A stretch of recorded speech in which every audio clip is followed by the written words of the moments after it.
Welcome to our channel. Today we how to set up Pinterest catalog sync using Shopify step by step clearly.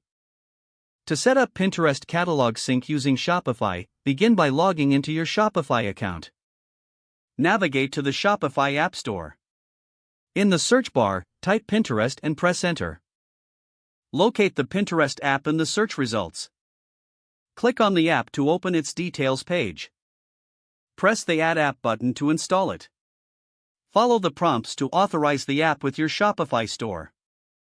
Once installed, open the Pinterest app from your Shopify dashboard. Sign into your existing Pinterest business account or create a new one. Connect your Pinterest account to your Shopify store when prompted.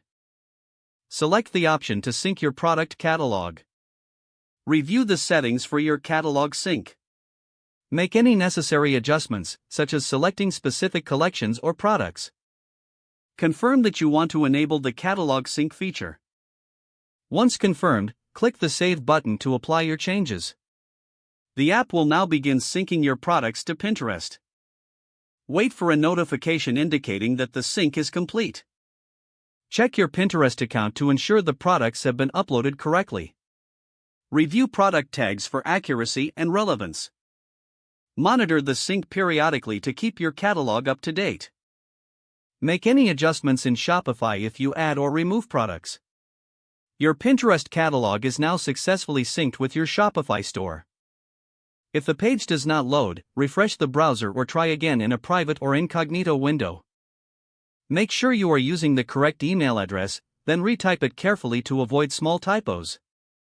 If your password is not accepted, use the reset option and create a new strong password you can remember.